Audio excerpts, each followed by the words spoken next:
Sa liblib na baryo ng Samar, may isang lahi ng albularyo na kinatatakutan hindi lang ng mga tao, kundi pati ng mga halimaw.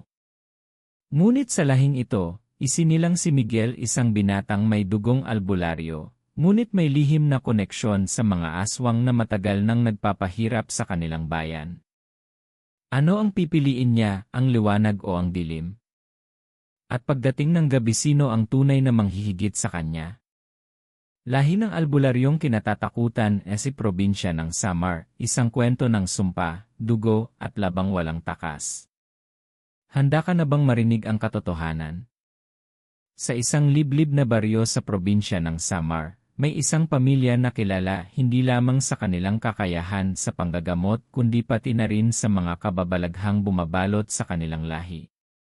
Ang pamilyang ito ay may kasaysayan ng pagiging albularyo, mga manggagamot na may kaalaman sa sinaunang mahika, halamang gamot, at espiritual na pagpapagaling.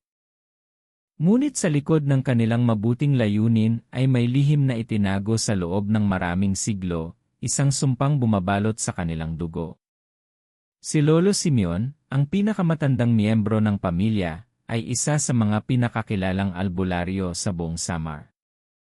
Maraming taon na niyang ginagamot ang mga may sakit, nagpapalayas ng masasamang espiritu, at nagtuturo ng sinaunang kaalaman sa mga susunod na henerasyon. Ngunit hindi lahat ng tao sa baryo ay nagpapakita ng paggalang sa kanya at sa kanyang pamilya. May ilan na naniniwalang ang kanilang kapangyarihan ay hindi lamang nagmumula sa Diyos, kundi sa isang madilim na kasunduan na ginawa ng kanilang ninuno.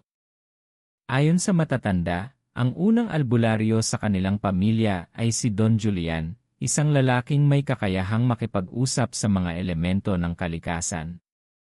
Ngunit upang mapanatili ang kanyang kapangyarihan, siya raw ay gumawa ng isang kasunduan sa isang nilalang na hindi mula sa mundo ng mga tao. Sa kapalit ng kanyang kakayahan sa pagpapagaling, isang bagay ang kanyang isinuko, ang kapayapaan ng kanyang mga inapo. Dahil sa kasunduang ito, ang kanilang lahi ay naging tagapagmana ng hindi lamang mahika, kundi ng isang sumpang nagpapahirap sa kanila sa bawat henerasyon. Sa paglipas ng panahon, mas lumalim ang takot ng mga tao sa baryo sa pamilya ni Lolo Simeon. Kahit na maraming natulungan ang kanyang angkan, hindi pa rin nawala ang bulong-bulungan na sila ay may kaugnayan sa mga nilalang ng dilim. Kapag may mga nawawalang bata o hayop sa baryo, agad silang itinuturo bilang salarin. At kapag may nagkakasakit ng hindi maipaliwanag ng modernong medisina, sinasabing ito ay parusa ng kanilang pamilya. Ang kanyang apo, si Miguel, ay lumaki sa gitna ng takot at pag-aalipusta ng mga tao sa kanilang pamilya. Alam niya ang kahalagahan ng pagiging albularyo, ngunit hindi niya kayang tanggapin ang ideya na maaaring may katotohanan ang mga kwento ng kadiliman tungkol sa kanilang lahi. Sa kanyang isipan, nais niyang mamuhay ng normal, malayo sa anino ng kanilang kasaysayan. Ngunit isang gabi, isang hindi pangkaraniwang pangyayari ang naganap. Sa gitna ng katahimikan ng baryo, isang malakas na alulong ang pumailan lang sa hangin. Ang mga aso ay nagkakagulo, ang mga manok ay nagtatakbuhan, at ang mga tao ay nagkulong sa kanilang bahay. Isa lang ang ibig sabihin nito, may presensya ng isang bagay na hindi pangkaraniwan. Sa loob ng kanilang lumang bahay, si Lolo Simeon ay tahimik na naghahanda ng kanyang mga orasyon at anting-anting. Alam niyang ito na ang simula ng isang bagay na hindi maiiwasan. Tinawag niya si Miguel at bumulong ng isang babala, "Dumarating na ang oras mo, apo. Hindi mo na maitatanggi ang sumpa ng ating lahi." Sa mga salitang iyon, nagsimulang gumalaw ang mga anino sa paligid ng kanilang tahanan, at isang sigaw ang pumunit sa katahimikan ng gabi. Lumaki si Miguel na may dalawang magkaibang pananaw sa kanyang pagkatao. Sa isang banda, siya ay isang normal na binata na nangangarap ng isang tahimik at payapang buhay. Gusto niyang makapag-aral, magkaroon ng sariling pamilya, at mabuhay ng malayo sa mga kababalaghang bumabalot sa kanyang pamilya. Ngunit sa kabilang banda, ang kanyang dugo ay bahagi ng lahi ng mga albularyo, mga tagapangalaga ng sinaunang mahika, mga manggagamot na may kakayahang labanan ang masasamang nilalang. Simula pagkabata, madalas siyang layuan ng mga bata sa baryo. Madalas niyang marinig ang mga bulungan ng matatanda tuwing siya ay dadaan, "Anak yan ng albularyo, baka may lahing aswang. Huwag kang lalapit dyan, baka sumpain ka." Bagamat nasasaktan siya sa ganitong pagtrato, hindi siya kailanman nagsumbong sa kanyang lolo. Alam niyang bahagi ito ng kanilang buhay, at kahit na hindi niya gustong maging isang albularyo, alam niyang hindi niya ito matatakasan. Sa ilalim ng pagsasanay ng kanyang lolo, natutunan niyang gumamit ng mga halamang gamot, gumawa ng mga orasyon, at magtanda ng mga sinaunang panalangin na ginagamit laban sa masasamang nilalang. Ngunit sa kabila ng lahat, hindi siya kailanman naging interesado sa pagiging isang ganap na albularyo. "Lolo, ayokong sundan ang yapak mo. Hindi ko gustong mamuhay sa takot at pangungutya ng mga tao," minsan niyang sinabi habang sila ay nasa kanilang maliit na kubo sa gitna ng kagubatan. Ngunit si Lolo Simeon ay laging may parehong sagot, "Hindi mo ito matatakasan, Miguel. Hindi ito isang bagay na pipiliin mo. Nasa dugo mo ito." At tila ba isang babala, isang gabi, nagkaroon ng isang pangyayari na tuluyang yayanig sa pananaw ni Miguel tungkol sa kanyang pagkatao. Ang gabing nagbago ng lahat. Isang hating gabi, habang mahimbing ang pagkakatulog ni Miguel, isang kakaibang tunog ang gumising sa kanya. Isang mahina ngunit nakakakilabot na pagkaluskos mula sa labas ng kanilang bahay. Napatingin siya sa paligid, wala siyang makita kundi ang anino ng kanyang lolo na nakaupo sa isang sulok, tahimik na nakamasid sa dilim. "Gising ka na pala, apo," mahinang sabi ni Lolo Simeon. "May bisita tayo." Naguluhan si Miguel. Sinilip niya ang bintana at sa ilalim ng liwanag ng buwan, isang figura ang nakita niyang nakatayo sa labas ng kanilang bakuran. Isa itong matandang babae, payat, kuba, at may mahabang puting buhok na nakalugay. Ngunit ang pinakakakaiba sa lahat ay ang kanyang mga mata, pula, matalim, at tila ba may lumalagablab na galit. "Narito na siya," bulong ni Lolo Simeon. Dahan-dahang lumapit si Miguel sa pintuan, ngunit pinigilan siya ng kanyang lolo. "Huwag kang lalapit. May gusto siyang sabihin." At doon, sa ilalim ng liwanag ng buwan, nagsalita ang matanda sa isang basag, ngunit malalim na tinig, "Dugo ng mga albularyo, ang oras mo ay dumating na." Sa sandaling iyon, bumalot ang isang malamig na hangin sa paligid.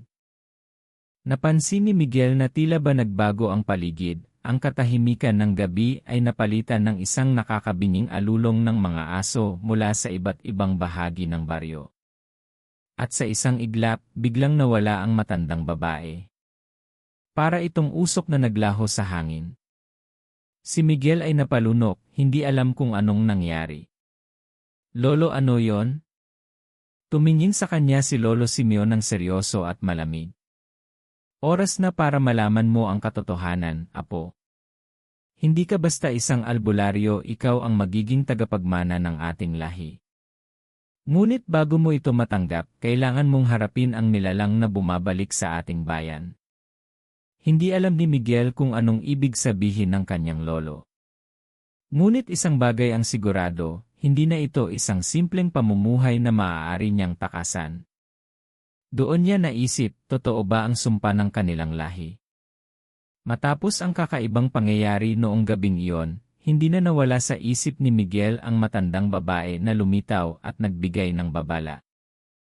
Ano ang ibig sabihin ng kanyang mga sinabi? Sino siya? At higit sa lahat, ano ang nilalang na sinasabi ng kanyang lolo na bumabalik sa kanilang bayan? Lumipas ang mga araw, ngunit hindi na naging normal ang takbo ng buhay ni Miguel. Mula nang makita niya ang matandang babae, nagsimula siyang makaranas ng kakaibang mga panaginip, mga bangungot na puno ng dugo, anino, at mga matang pula na nakatingin sa kanya sa dilim. Sa bawat paggising niya, pakiramdam niya ay para siyang inubusan ng lakas, pawis na pawis at hindi makahinga. Isang gabi, habang tahimik siyang nakaupo sa harap ng kanilang bahay, dumaan si Mang Pedro, isang matandang mangingisda sa baryo. "Miguel, narinig mo ba?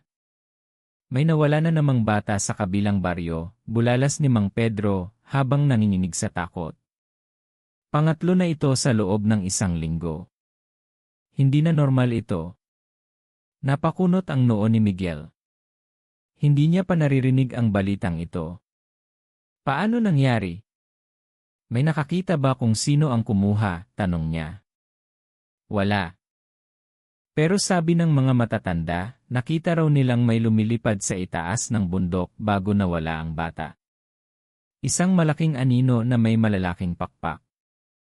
Napatingin si Miguel kay Lolo Simeon na tahimik lang nakikinig.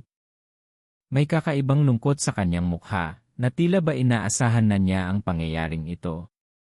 "Lolo, ano sa tingin mo?" tanong ni Miguel. Bumuntong hininga si Lolo Simeon bago sumagot.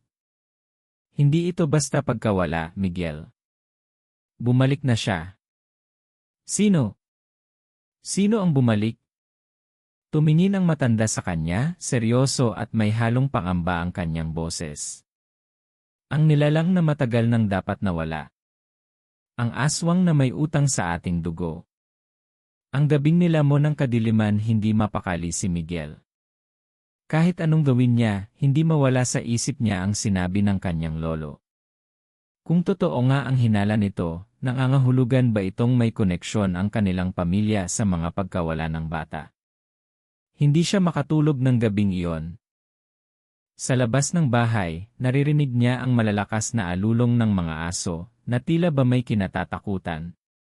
Ang hangin ay naging mas malamig kaysa sa karaniwan, at parang may mabigat na presensyang bumabalot sa paligid. Habang nakahiga, napansin niyang may kakaibang ingay sa labas. Para itong mahihinang kaluskos sa damuhan, tila ba may naglalakad ng dahan-dahan. Bumangon siya at dahan-dahang lumapit sa bintana. Nang sumilip siya sa labas, may isang aninong gumagalaw sa may puno ng mangga sa harapan ng kanilang bahay. Malaki ito, mahaba ang mga braso, at tila ba hindi normal ang galaw ng katawan. "Sino yan?" mahina niyang bulong. Biglang lumingon ang nilalang, at doon nakita ni Miguel ang hindi niya inaasahan. Mata nito pulang-pula, nag-aapoy sa galit at uhaw sa dugo. Ang mukha nito ay parang halo ng tao at hayop, may matatalas na pangil at mahahabang kuko. Napaatras si Miguel. Hindi niya alam kung totoo ang nakikita niya o isang masamang panaginip lamang. Ngunit bago pa siya makakilos, isang malalim at nakakakilabot na tinig ang lumabas sa bibig ng nilalang, "Miguel, panahon mo na." Sa sandaling iyon, biglang sumabog ang isang liwanag mula sa likuran niya, si Lolo Simeon, hawak ang isang anting-anting na kumikislap sa dilim. "Umalis ka, halimaw! Hindi mo siya madadala," sigaw ng matanda. Umungol ang nilalang, at sa isang iglap, ito ay naglaho sa hangin, nag-iwan ng matinding lamig sa paligid. Humarap si Lolo Simeon kay Miguel na nanginginig sa takot. "Ngayon alam mo na, apo. Hindi mo na ito matatakasan. Ang aswang na yon ikaw ang hinahanap niya." Sa gabing iyon, naunawaan ni Miguel ang isang bagay, ang sumpa ng kanilang lahi ay hindi isang alamat lamang. Ito ay totoo at ngayon siya na mismo ang target nito. Ngunit bakit siya? Ano ang koneksyon niya sa halimaw na yon? Isang bagay ang malinaw, hindi pa tapos ang lahat. Matapos ang nakakatakot na engkwentro kay Lolo Simeon, hindi na nawala ang kaba sa dibdib ni Miguel.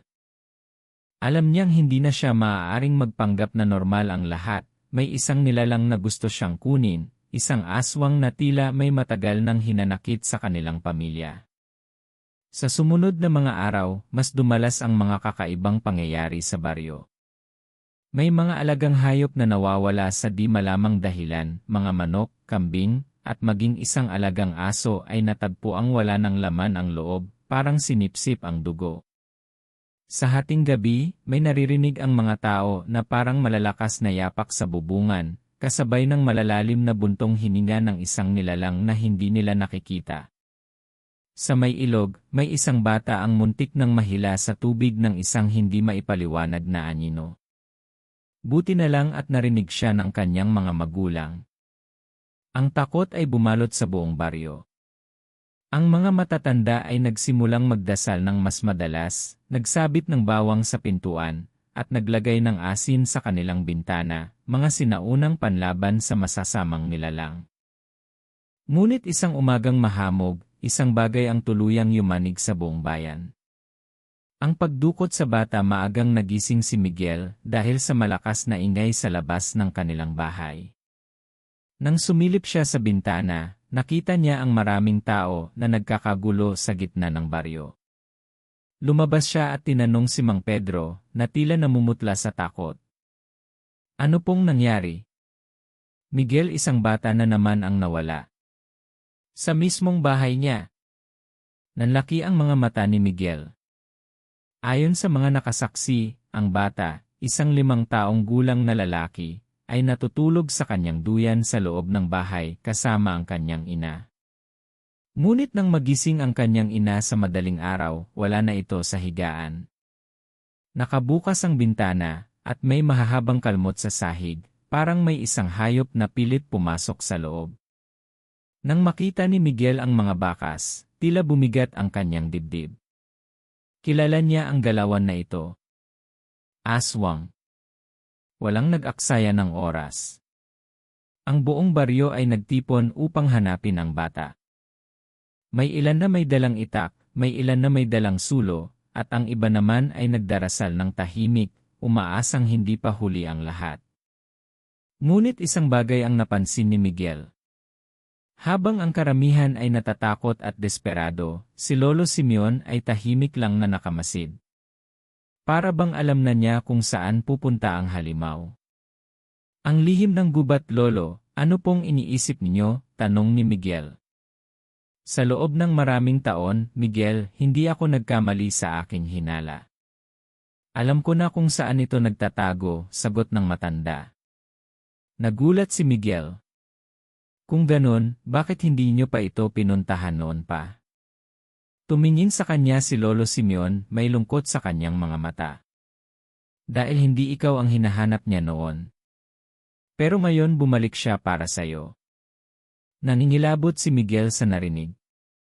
Bago pa siya makapagtanong ulit, tumalikod si Lolo Simeon at nagsimulang maglakad papunta sa kabubatan, isang bahagi ng baryo na matagal nang itinuturing na bawal puntahan, lalo na sa gabi.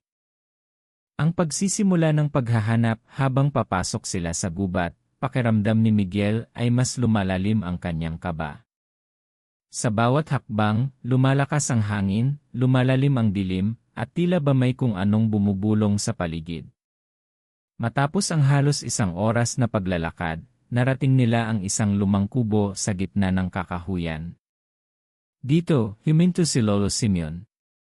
Dito siya nagtatago, bulong ng matanda. Nanginginig ang kamay ni Miguel habang hawak ang isang maliit na bote ng langis na ibinigay ng kanyang lolo, isang anting-anting na ginagamit sa pagsunog ng balat ng aswang. Ngunit bago pa sila makapasok, isang malalim at nakakatakot na halakhak ang narinig nila mula sa loob ng kubo. Alam kong darating kayo.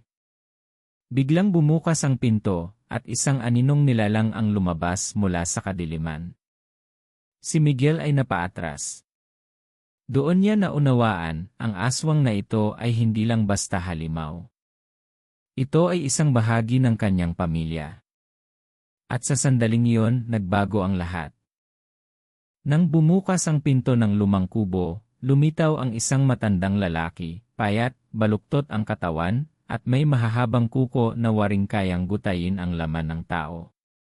Ang kanyang balat ay kulay abo, at ang kanyang mga mata ay maliwanag na pula, puno ng galit at pangungutya. Ngunit ang pinakaikinagulat ni Miguel ay ang itsura nito. Kahit na malahalimaw na ang anyo, may isang bagay na pamilyar sa mukha nito. Matagal na kitang hinihintay, Miguel. Napalunok si Miguel, nanginginig sa kaba. Sino ka? Ano ang kailangan mo sa akin? Lumapit ang matanda, dahan-dahan, na tila ba ini-enjoy ang takot sa kanyang mukha. Hindi mo ba ako nakikilala? Ako si Damian, kapatid ng iyong lolo. Ang nakalimutang albularyo. Nanlaki ang mga mata ni Miguel. Kapatid ng aking lolo. Tumingin siya kay Lolo Simeon na tahimik lamang at nakatitig sa nilalang sa kanilang harapan. Sa unang pagkakataon, nakita niyang puno ng lungkot ang mukha ng kanyang lolo. Hindi kita kinalimutan, Damian. Ikaw ang lumayo. Ikaw ang nagtaksil sa ating lahi. Humalakhak si Damian, isang nakakakilabot na tunog na tila lumalabas mula sa kailaliman ng impyerno. Ako? Ang nagtaksil? Sino ba ang unang nagtalikod sa akin, Simeon? Sino ang nagbigay ng sumpa sa akin at itinakwil ako sa ating pamilya? Binalot ng katahimikan ang paligid. Pakiramdam ni Miguel ay bumagal ang oras. Ang alamat ng nawawalang kapatid, hindi niya akalaing may ibang albularyo sa kanilang pamilya, lalo na isang taong naging aswang. Ano ang ibig mong sabihin? Tanong niya, kahit na takot siya sa maaaring sagot. Huminga ng malalim si Lolo Simeon bago nagsimulang magkwento. Noong kabataan ko, may isa akong kapatid, si Damian. Magkasama kaming sinanay ng aming ama bilang mga albularyo. Ngunit habang lumilipas ang panahon, nag-iba ang landas na kanyang tinahak. Habang ako ay natutong gumamit ng kapangyarihan upang protektahan ang mga tao, siya naman ay naging sakim sa mas malalim na kaalaman.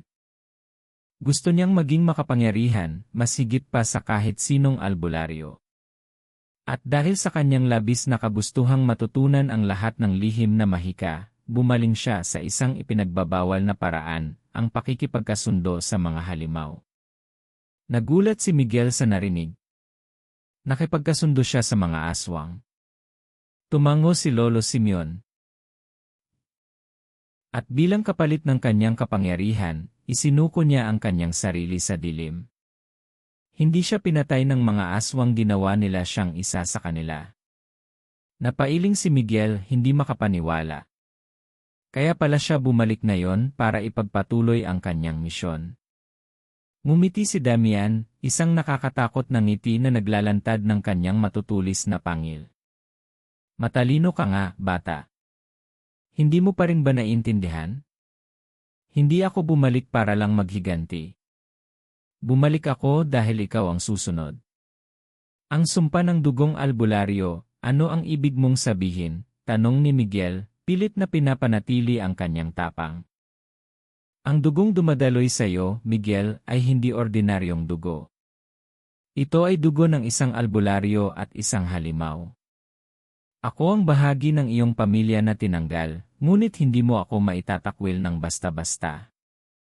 Ang sumpa ng ating dugo ay may hatid na pagpili, lalaban ka ba sa akin, o yayakapin mo ang kapangyarihan na dapat ay iyo? Hindi agad nakasagot si Miguel. Tiningnan niya ang kanyang mga kamay, walang anumang tanda ng pagiging isang halimaw, ngunit sa loob niya, may isang bagay na nagsasabing hindi niya maaaring baliwalain ang kanyang pinagmulan. Hindi ko kailanman tatanggapin ang pagiging halimaw, mariing sagot ni Miguel. Ngunit mumiti lang si Damian. Hindi mo kailangang tanggapin ito ngayon. Pero tandaan mo ito, Miguel, darating ang araw na ikaw mismo ang lalapit sa akin. At kapag dumating ang oras na yon, wala ka nang magagawa kundi ang sumunod sa iyong tunay na kapalaran. Sa isang iglap, isang malakas na bugso ng hangin ang bumalot sa paligid. Napapikit si Miguel at nang muli siyang tumingin, nawala na si Damian. Iniwan silang mag-isa ni Lolo Simeon sa harap ng lumang kubo, habang ang kagubatan ay muling binalot ng katahimikan. Ang tanong na hindi maalis sa isipan matapos ang pangyayaring iyon, bumalik sina Miguel at Lolo Simeon sa baryo. Nailigtas nila ang batang dinukot, mahina ito ngunit buhay. Ngunit kahit na nagtagumpay sila, hindi mawala sa isip ni Miguel ang sinabi ni Damian. Ako ang susunod di. Totoo ba na nasa dugo niya ang sumpa ng isang halimaw? O kaya ba niyang labanan ang kanyang kapalaran? Sa ngayon, wala pa siyang sagot. Ngunit isang bagay ang sigurado, magsisimula pa lang ang totoong laban. Matapos ang matinding engkwentro kay Damian, hindi na naging pareho ang buhay ni Miguel. Hindi na lamang ito tungkol sa paniniwala sa alamat o takot sa dilim, ngayon, ito ay tungkol na sa kanyang sariling pagkatao. May halimaw na nasa loob ng kanyang dugo. At ngayon, alam niyang kailangan niyang matutong lumaban. Ang desisyon ni Miguel, "Lolo, turuan mo ako." Nagulat si Lolo Simeon sa sinabi ni Miguel. "Anong ibig mong sabihin, apo?" Hinawakan ni Miguel ng mahigpit ang kanyang mga kamao. "Kung totoo ngang dumadaloy sa akin ang dugo ng isang albularyo, kung totoo ngang ako ang hinahanap ni Damian, hindi ako maaaring maging mahina.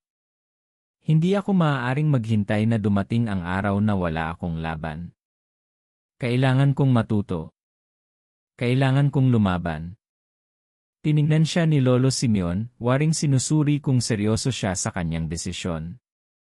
Matapos ang ilang sandali, tumango ang matanda. "Kung ganoon, magsisimula tayo ngayon din."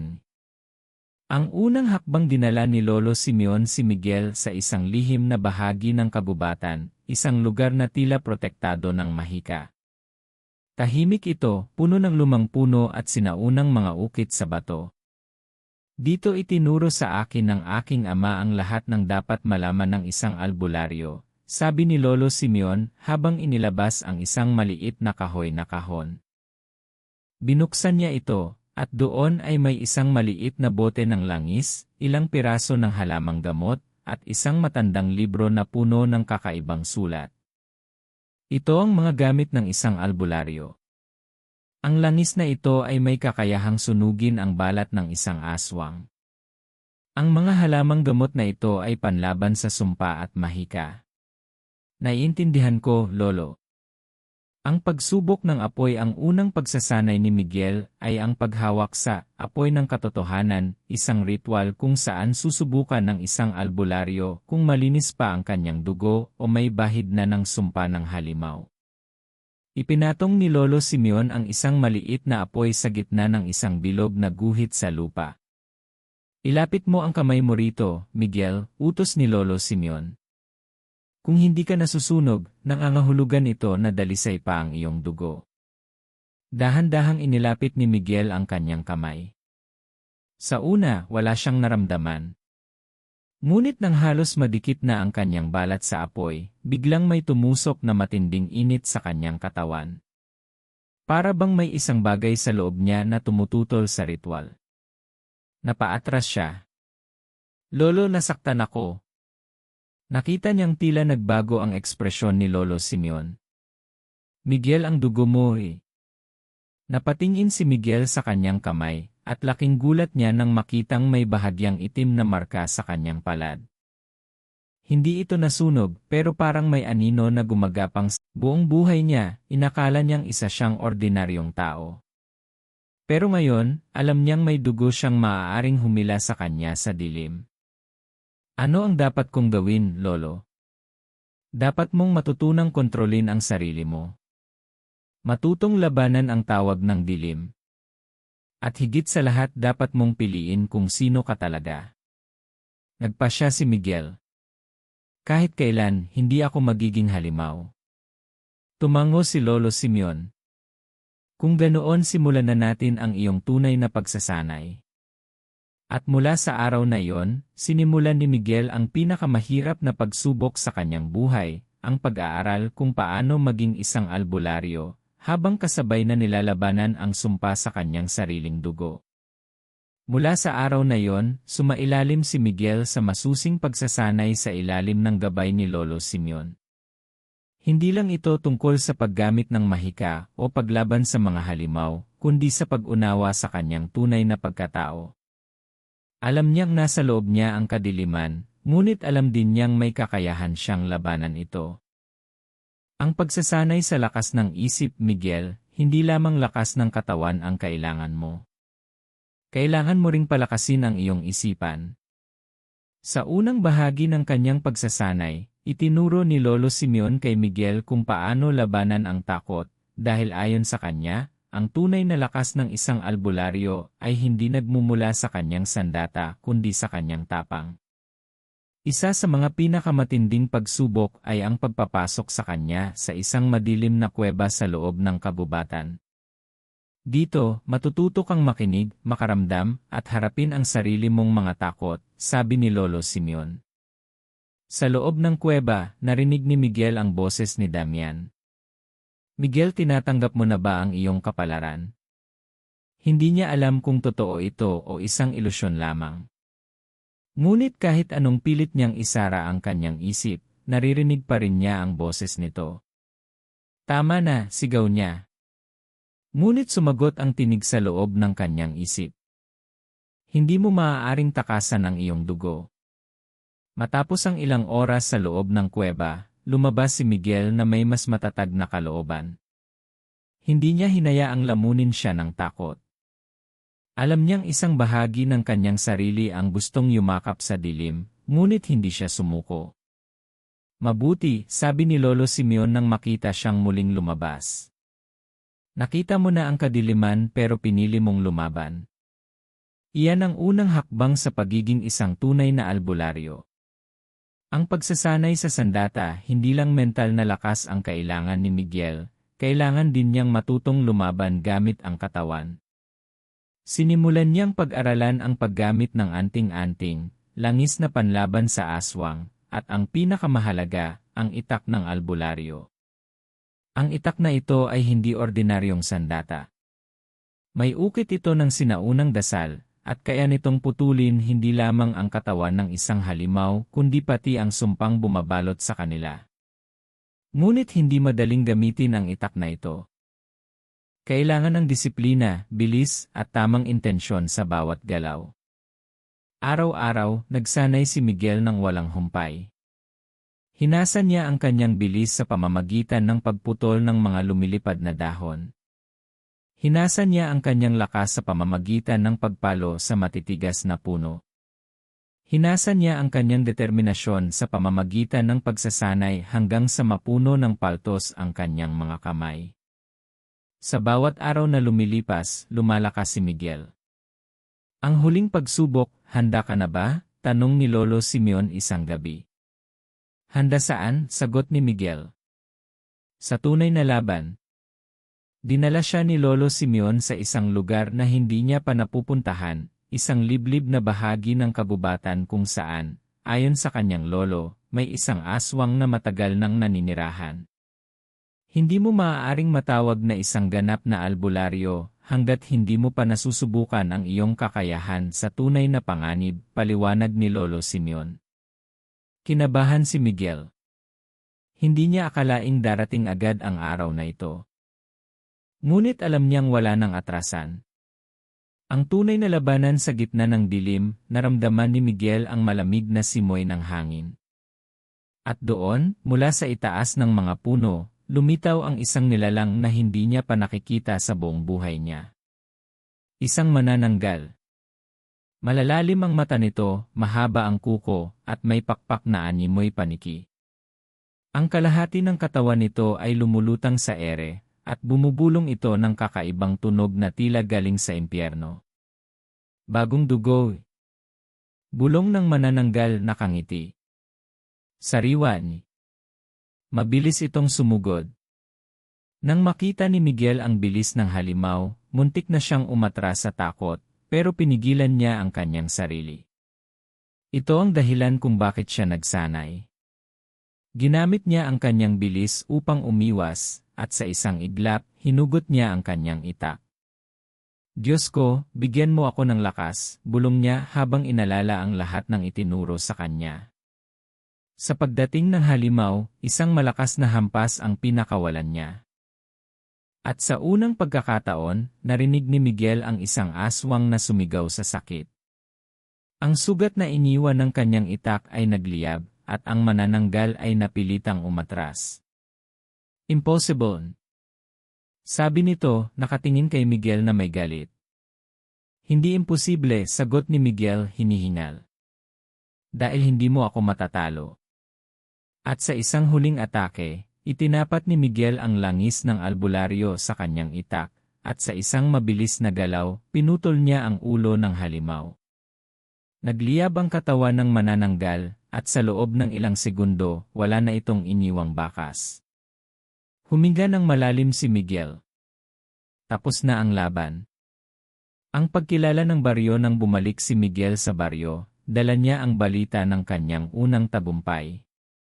At sa unang pagkakataon, nakita niya ang tingin ng mga tao sa kanya, hindi na bilang isang ordinaryong binata, kundi bilang isang tunay na tagapagtanggol.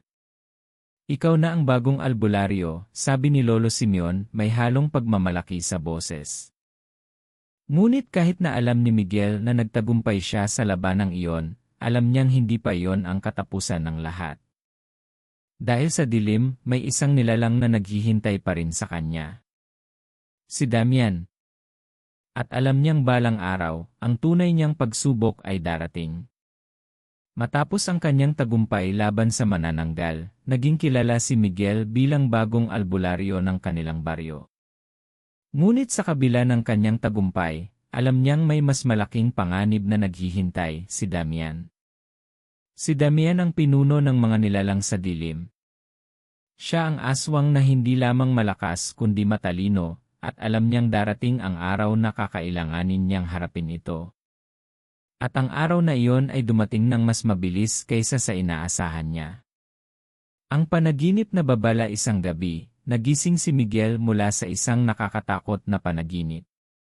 Sa kanyang panaginip, nakita niya ang kanyang baryo na puno ng dugo.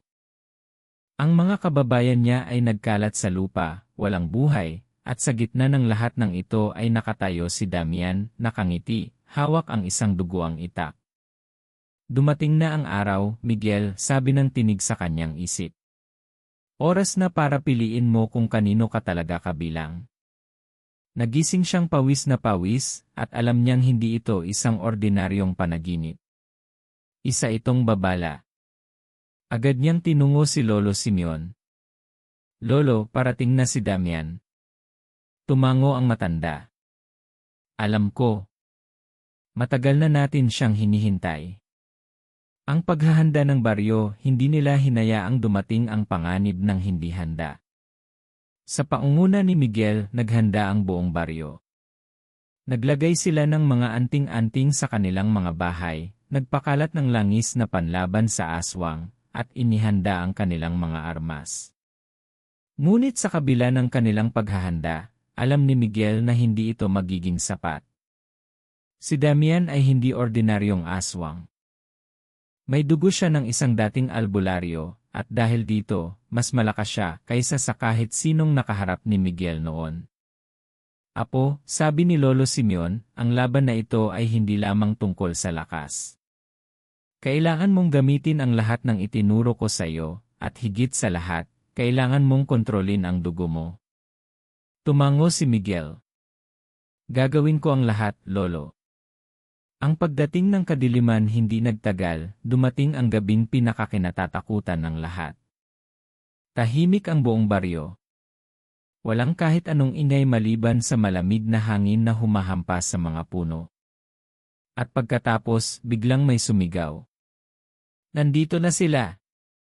Mula sa gilid ng kagubatan, lumabas ang mga nilalang ng dilim, mga aswang, tik-tik, at iba pang halimaw na naglalakad sa ilalim ng liwanag ng buwan. At sa pinakaharap ng lahat ng ito, nakatayo si Damian. Nakangiti ito habang nakatingin kay Miguel. Miguel, lumakas ka na pala. At handa na akong tapusin ka, sagot ni Miguel, hawak ang kanyang itak. Ang huling laban sa isang iglap, sumugod si Damian. Mabilis ito, mas mabilis kaysa sa kahit sinong kalaban na nakaharap ni Miguel. Hindi niya ito agad naiwasan, kaya napaatras siya nang dumaan ang matalim na kuko ng halimaw sa kanyang dibdib. Dugo. Ngunit hindi siya nagpatinad. Ginamit niya ang kanyang itak upang umatake, ngunit sa bawat galaw niya, tila alam ni Damian ang kanyang susunod na hakbang. Miguel, hindi mo ako matatalo, sabi ni Damian habang patuloy ang kanilang laban. Dahil pareho lang tayo. Ang pagyakap sa tunay na kapangyarihan sa gitna ng laban, nagsimulang maramdaman ni Miguel ang kakaibang init sa kanyang dugo. Ang sumpa. Para bang may isang boses sa kanyang loob na nagsasabing bitawan niya ang kanyang pagiging tao, na gamitin niya ang kapangyarihang nasa kanyang dugo upang talunin si Damian. Kung gusto mong manalo, Miguel, yakapin mo ang dilim. Sandali siyang nag-alinlangan. Ngunit naalala niya ang kanyang pangako, hindi siya magiging halimaw. Kaya sa halip na yakapin ang kadiliman, inalala niya ang lahat ng itinuro ni Lolo Simeon. Nagdasal siya. At sa oras na yon, nagninning ang kanyang itak ng isang makinang na liwanag. Nakita ni Damian ang nangyari, at sa unang pagkakataon, nakita ni Miguel ang takot sa mga mata ng kanyang kalaban. Ano yan? Sigaw ni Damian. Liwanag, sagot ni Miguel. At ito ang tatapos sa'yo. Sa isang malakas na hampas, pinutol ni Miguel ang katawan ni Damian. Isang nakakabinging sigaw ang pumuno sa paligid, at bago pa man makatakbo ang ibang halimaw, nagsimula silang magliyab at matunaw sa harap ng liwanag. At sa loob ng ilang segundo tapos na ang lahat. Ang bagong tagapagtanggol ng sumikat ang araw, nagtipon ang mga tao sa gitna ng baryo. Wala na ang mga halimaw. Wala na si Damian. At sa unang pagkakataon, ang baryo ay tunay ng ligtas. Lumapit si Lolo Simeon kay Miguel at inilagay ang kanyang kamay sa balikat nito. Apo, nagawa mo ito. Ngumiti si Miguel, ngunit alam niyang hindi pa tapos ang kanyang misyon. Dahil ngayon, siya na ang bagong albularyo. At sa bawat gabi, mananatili siyang nakabantay, upang siguraduhin na walang kahit anong halimaw ang muling makakalapit sa kanyang bayan. Wakas.